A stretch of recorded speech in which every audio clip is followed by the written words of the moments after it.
ՀՀԿ առաջնորդին կալանավորելու միջնորդություն է ներկայացվել դատարան, ձեր կարծիք է ընդհանուր պրոցեսների ընդդիմության լիդերների նկատմամբ քրեական հետապնդումների եւ կարծես թե Փաշինյանի խոսքերը կատարվում են, պարոն Կարապետյան։ Ապօրինությունները շարունակվում են։ Որպես երկրի ներդրումային, այսպես հեղինակությունը, այս այն ամենը ինչ կատարվում է Կարապետյանի հետ օրինակ այս օրերին։ Մեր երկրում վերջին տարիներին բացարձակ ներդրումներ չեն եղել, դրա համար դրա վտանգը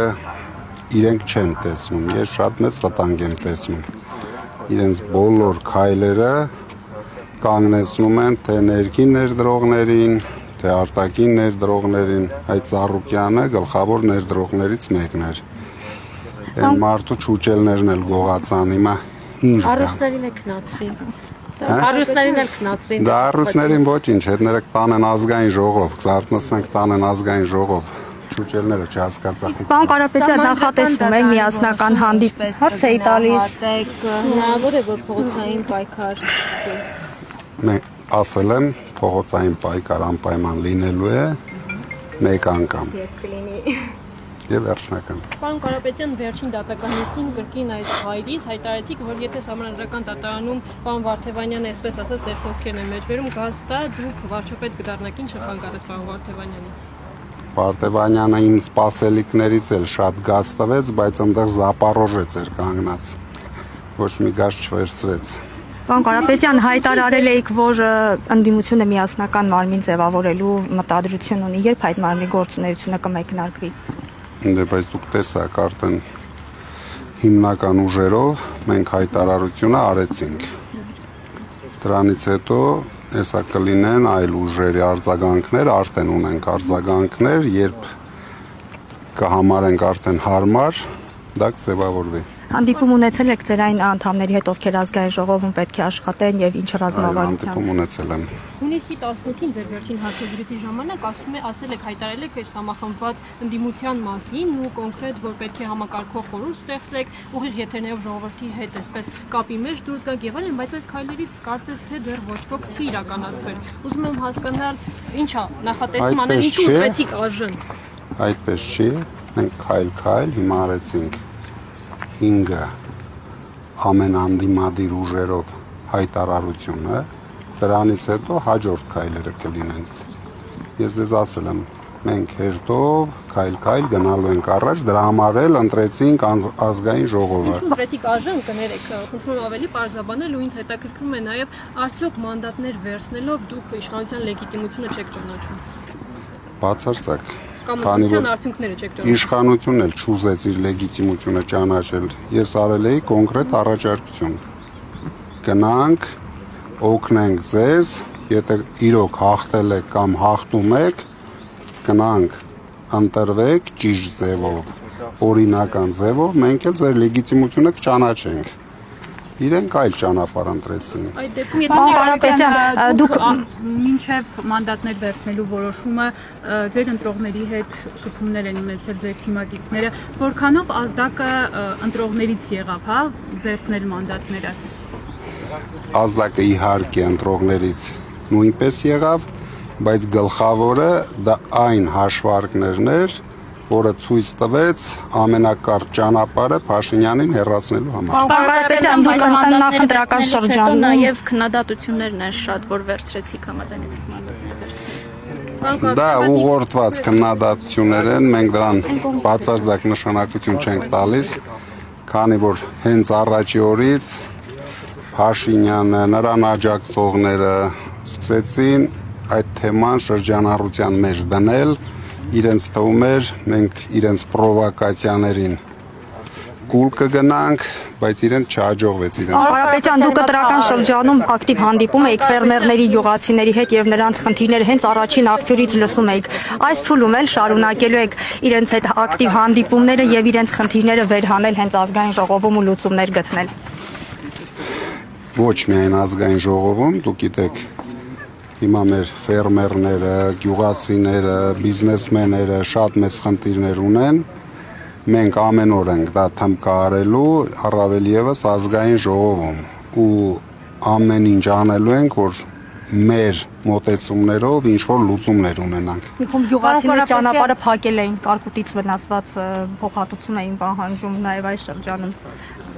Ճիշտ ասած ես ուշադիր չեմ եղել, չգիտեմ ինչ Պարոն մասը։ Կարապետյան, դուք ասում եք մի անգամ է լինելու հա իշխանափոխությունը եւ վերջնական խնդրում եմ կոնկրետ ասեք երբ է նախատեսում, երբ է պլանավորում, դա լինելու է փողոցային պայքար, հանրավակ, ինչ է լինելու, մի քիչ ավելի մանրամասն կներկայացնեք դիտողներին։ Դրա համար մի քանի տրիգերներ են պետք։ Մենք ուշադիր ենք լինելու այդ տրիգերների արկայության դեպքում կլինի թե փողոցային պայքար, թե ազգային ժողովում պայքար, ամեն ինչ միասին պետք է լինի։ Պարոն Կարապետյան, նախորդ Քոչարյանը հայտարարում եք հայտարարում եւ դուք եւ պարոն Քոչարյանը հայտարարում են, որ փողոցային,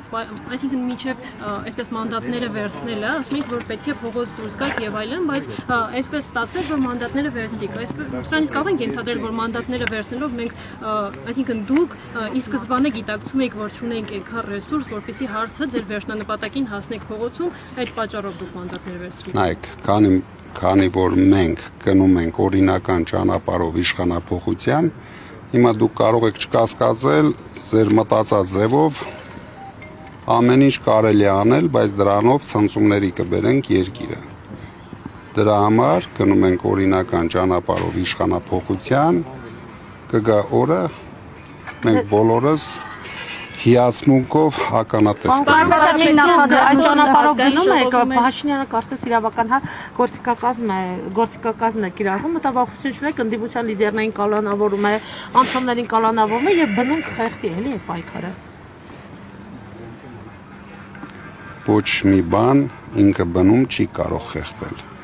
որովհետև դուք տեսաք, որ ընդամենը Փաշինյանը հավաքեց բոլոր կեղծարարություններով, բոլոր ռեպրեսիաներով, բռնություններով չկարողացավ հավաքել այն տոկոսը, որը իրեն կդարձնի լեգիտիմ իշխանություն։ Ինչով է ոչ լեգիտիմ հնարավորություն 720,000-ից ավել ձայն է ստացել, ինչով է ոչ լեգիտիմ իշխանությունը։ Դե եթե դուք համարում եք լեգիտիմ, եթե Կուսակցությունները այսպես թեքվեք։ Կուսակցությունները թոս փչեցին, որ ինքը դառնա վարչապետ, ուրեմն դա լեգիտիմ։ Ազգային ժողովում ո՞րն է լինելու ձեր առաջին օրենսդրական նախաձեռնությունը, պարոն Կարապետյան։ Գիտենք ինչ կան անդրել։ Որը կգա կտեսնենք ինչ կան անդրել։ Ո՞րն է լինելու ձեր առաջին նախաձեռնությունը։ Փաշինյանի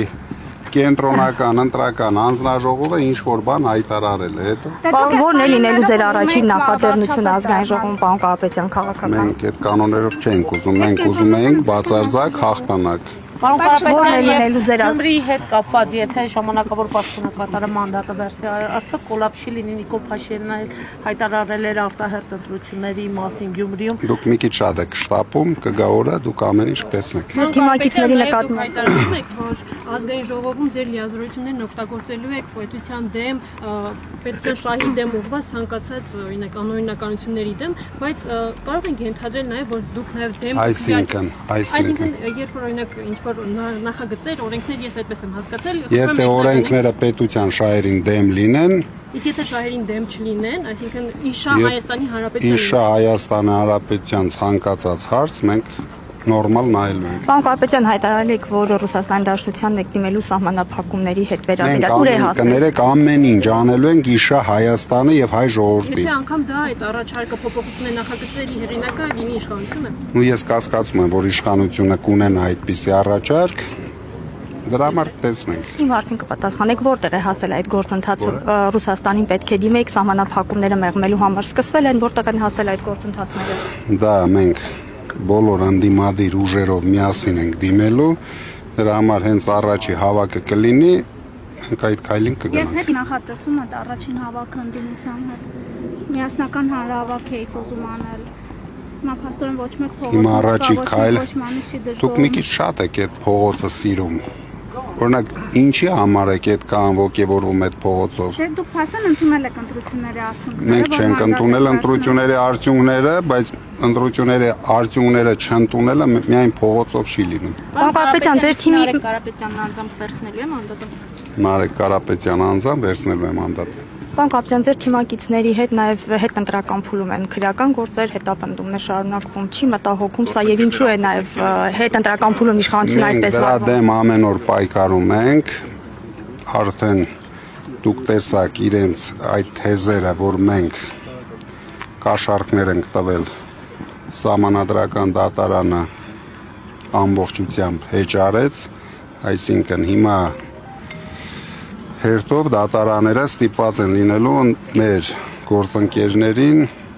բանտերից դուրս Այդ թողել։ դեպքում Փաշինյանն ասում է երրագլուխ մաֆիան հովանավորում է դատավորներին, դատական համակարգը կոռումպացված է համարում։